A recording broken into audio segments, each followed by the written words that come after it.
We're here at Antigua Forum with Jerry Brito. And Jerry, you're the founder of Coin Center, among other things.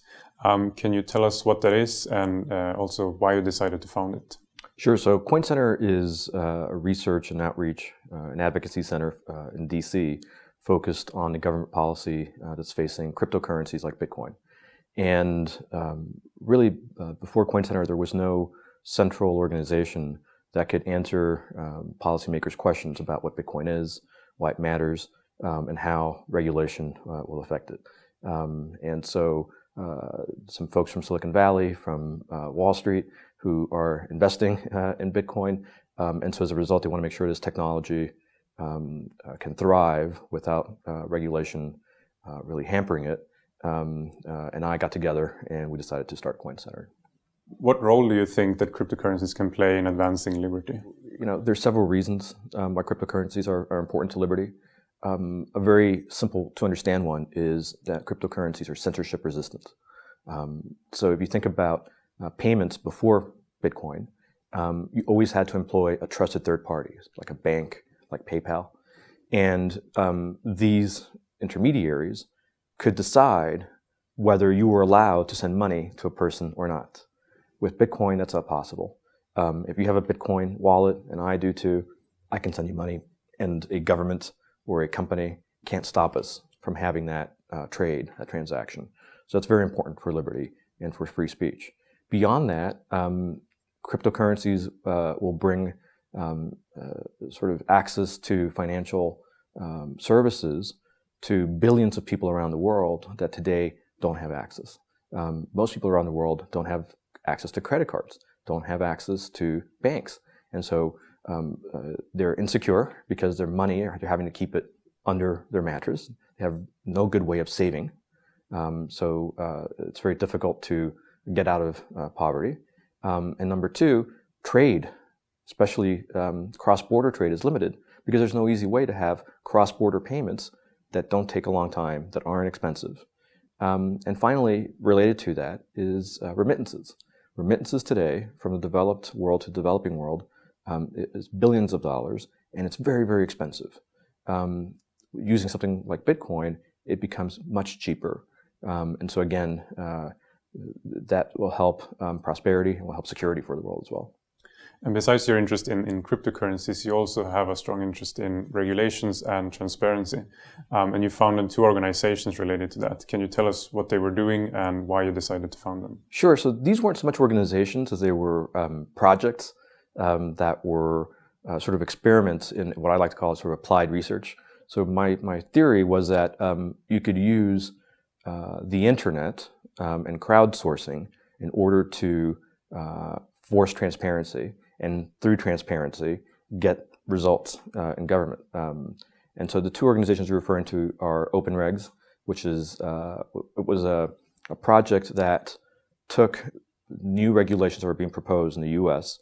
and made them very easily searchable by anybody online, and it allowed people to find more information about them. And this was not available from the government. Eventually, what that led to was for the government to adopt that service. And so the government now is much more transparent about its regulations. The other is Stimulus Watch. That was very successful. Stimulus Watch was a project that we did right when the U.S. stimulus in 2008 was being proposed. And at that time, the president had promised that the money, if it was passed, would only be used for shovel-ready projects that would go to infrastructure. It would not go to waste. It would not go to, the U.S. Conference of Mayors, which is an organization of all the mayors around the country, was very much in favor of this. And in order to support him, they surveyed all the mayors, all the municipalities around the U.S. And they said, give us a list of all your shovel-ready projects that you would fund if you got money from the federal government.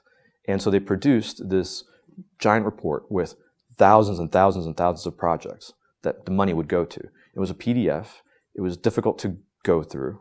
So what we did was that we took it and put it into a database and made it very easy for citizens around the country to just go online, type in their zip code, right, their postal code, and up would come the projects that their mayor was proposing to spend stimulus money on in their locality. And when they saw them, they could do two things. One is they could answer a question: is this project for infrastructure, right? Yes or no. And number two, they could, there was a wiki for every project, and you could talk about it, explain what is it, do you have information about it? And so when we launched this, it went viral. Millions of people came and they voted. And what would happen is that as people just came, typed in their locality, saw the projects and said, well, this isn't infrastructure, this is a dog park, this is a tennis court. This, this project is being, would benefit the son-in-law of the mayor. They would vote down or up. And so you would immediately, we saw rise to the top of the list, dog parks, golf courses, fountains, all sorts of work. And so as a result, I think some of those projects were not funded. Ultimately, we got the stimulus. We weren't able to stop the stimulus, but I think transparency really helped there. What do you see as the biggest challenges to implementing good regulations in the US? Our regulatory system is broken because there's no good regulatory analysis that goes on. Regulations that are proposed, there's no check whether these regulations are meant to address a real market failure. So that's just off the bat. Regulations, some of them make sense because there is a real market failure that needs to be addressed, but those tend to be a very small minority. And then even when you have some regulatory analysis, some economic analysis, it's not done very well. There's no good cost-benefit analysis. Agencies sort of decide on what regulation they want before they engage in the analysis. And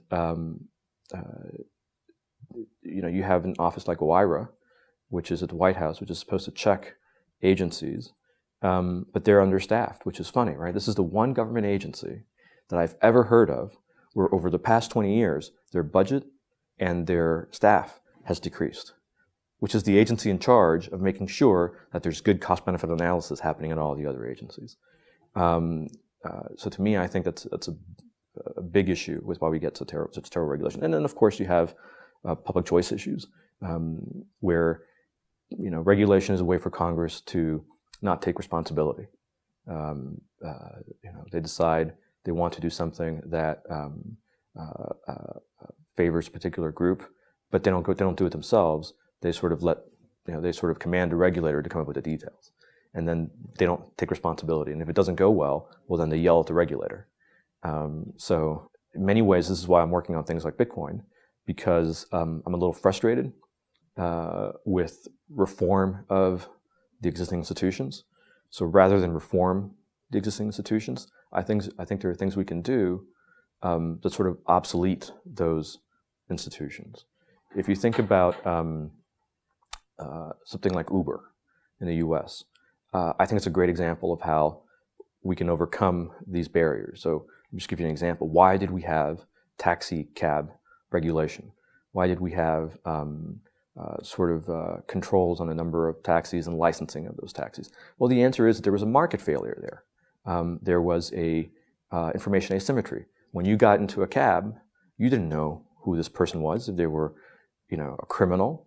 You didn't know what the state of the car was. And when you parted ways, if you had a bad experience, there would be no way for you to redress that. So municipalities addressed that by saying we're going to license.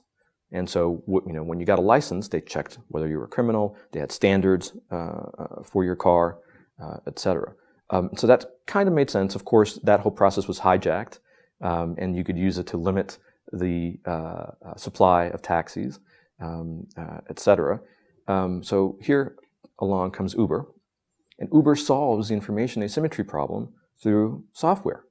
And how does that work? It's through ratings. When you get into the car, after you have your trip, you rate the driver on a scale of 1 to 5, and they rate you. And after just a few days of ratings, if the cab is no good, they will not be allowed to drive. So the information asymmetry problem goes away through software. We no longer need the regulation. And I think we need to see more initiatives like that obsolete the need for regulation rather than trying to simply reform existing regulations, even though that's important. I think it's important to put some energy on obsoleting the need for regulation or the ability to regulate. Thank you very much, Jerry. Sure. My pleasure.